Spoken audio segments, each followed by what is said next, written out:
Ashwagandha is a game changer. It's considered next level. It's the ultimate adaptogen on steroids. Ashwagandha helps you adapt to stress. Now, when we talk about stress, we're talking about the adrenal glands in relationship to the hormone called cortisol. What's unique about ashwagandha, it's a cortisol modulator. Now, what the heck does a modulator mean? It means that if you're producing too much cortisol or not enough cortisol, it can bring you to a normal level. So many people, when they go through chronic stress, the receptors for cortisol become downgraded or blunted to the point where they're pumping out all this cortisol, but it's not creating the effect that they want. Ashwagandha allows that connection to work better, and it helps to regulate the amount of cortisol so there's not too much or too little. I'm going to get into why ashwagandha is the best adaptogen compared to all others, as well as some practical things to help you know how to take it, when to take it, what to take it with, etc. Ashwagandha has been around for a very long time, used by many different cultures. And the question is, what's in ashwagandha that's doing all this magic? This compound is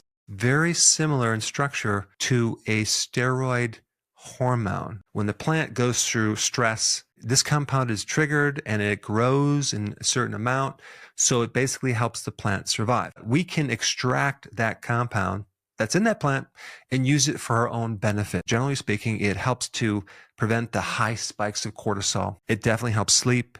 It helps you have endurance with exercise. It's a powerful anti-inflammatory. It can help you build up testosterone. It protects our brain against stress. It helps other hormones, including the thyroid hormone, and it even has anti-cancer properties. Now, I want to go through and compare ashwagandha's effect to other adaptogens so you know the differences and how ashwagandha can compete with other similar plants. Let's start with comparing it to ginseng. Siberian ginseng is actually a great thing for mood and physical endurance, but it doesn't compare to ashwagandha's balancing of other hormones. If we take another ginseng, Panax Ginseng, that's also good for endurance with exercise, and it also has cognitive benefits as well. Ashwagandha is way better at dealing with stress-related anxiety, especially if the person has chronic stress or chronic stimulation of cortisol. Ashwagandha has the benefits for libido, endurance, and cognitive effects, but it has much better effects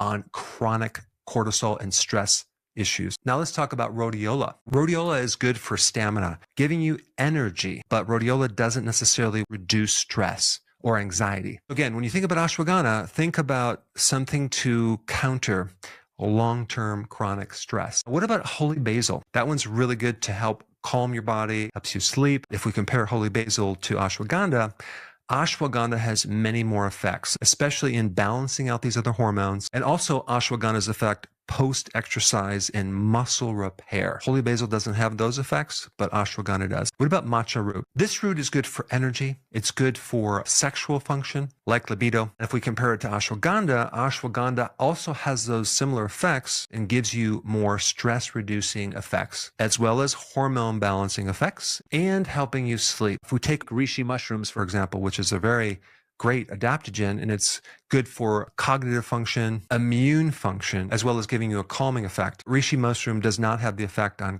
cortisol. If we kind of summarize ashwagandha, what it does, it has a comprehensive cortisol regulation effect, very specifically helping people with chronic cortisol stimulation, with a very specific function on the word chronic, long-term stress, as well as things that come along with that, like anxiety. So if you've had a period in your life where you've been through a lot of anxiety, ashwagandha is going to be the thing you're going to want to take, with a lot of additional benefits. It can help enhance testosterone, like I mentioned before, and it can also help your thyroid in a big way. If you have hypothyroidism, ashwagandha can help that condition. And even if you have a low thyroid condition that's not autoimmune related. And I also want to emphasize, when you lower cortisol, you're at the same time going to be helping the person get into a deep delta wave sleep. So an overall restful sleep is going to be another benefit. I've personally taken these other adaptogens, which are really good for certain things, especially like stimulating your body, giving your body more energy. So many people are burnt out to the fact that you don't want to stimulate their adrenals. You don't want to keep giving them things to stimulate the body, especially 5-hour energy drinks. But ashwagandha, based on what I have observed with so many people, they're in the category of a lot of long-term stress, a lack of sleep, and a lot of high levels of cortisol. This adaptogen, ashwagandha, will bring that cortisol down or elevate it depending on what's going on in your body and allow the body to finally recover through a deep sleep, through hormone rejuvenation to help increase the hormones that are suppressed with stress, especially testosterone, and start to give the person more endurance, especially when they exercise. This is another reason why a lot of athletes take ashwagandha, because it just gives them more endurance. It allows them to recover better after exercise. When you take it, you might not feel a lot of like hyper energy. You're just going to have this sense of well-being, calm feeling, as well as have the energy to exercise and go longer. Ashwagandha is one of my favorite recommendations for more of a wider range effect on anything related to chronic cortisol stimulation. Of course, that also relates to anxiety, excessive worry, or sleep problems. Now, let's talk about some practical ways of taking ashwagandha. I recommend taking it in the evening since it's going to help you sleep. Actually, it might be good to take it at your last meal, like supper, because a lot of the phytonutrients in ashwagandha are fat soluble, which means that they absorb better with food. And sometimes when people take it on an empty stomach, they might feel like nauseous or have some type of stomach issue. Then cut down the dosage and then take a little bit at a time and gradually increase it. And the other question is, should you take it long-term or on a cycle? I would take it for a period of 6 weeks, and then I would get off of it for 2 weeks, and then get on it for 6 weeks and do that type of cycle. It'll give your body a chance to adjust to it, as well as to just not be on it, to give your body a chance to work on its own. And of course, if you're pregnant or you're lactating, you might not want to take it at that period of time. All right, thanks for watching, and I will see you in the next video. Hey, before you leave, I just wanted to give you a little quick history on some of the books that I wrote. This was one of the first books. It's called Dr. Berg Body Shapes. It was my attempt at writing about body types.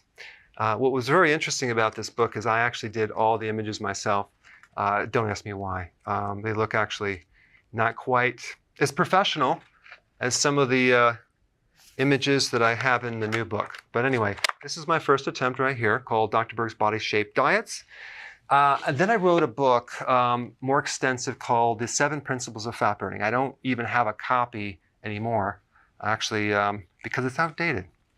The next book, I put about 1,000 hours into this one right here called The New Body Type Guide. Major updates on the body types. I put a lot of energy into this.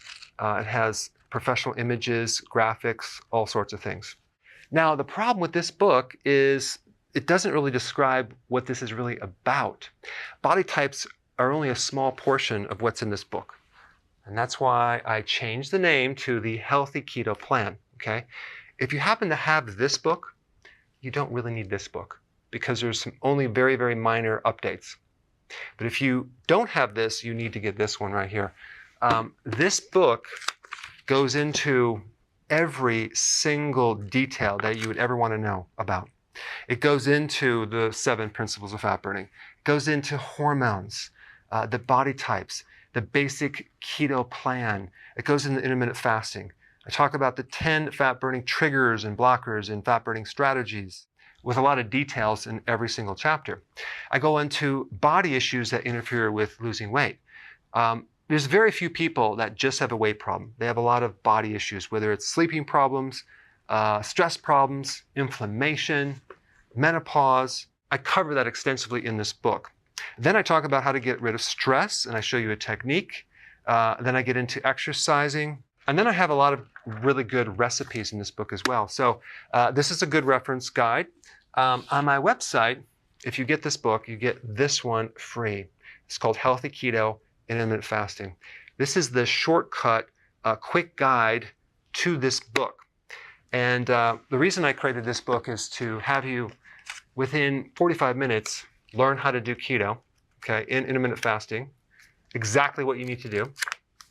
Then you can fill in the blanks with this book right here. So right now I'm doing a special. If you get this book, you get this one totally free, or you can go to Amazon and get these individually. So I just want to clarify the difference between this book and this updated one right here. If you don't have this, you need to get this right here. That way you can get the exact correct information to do it healthily.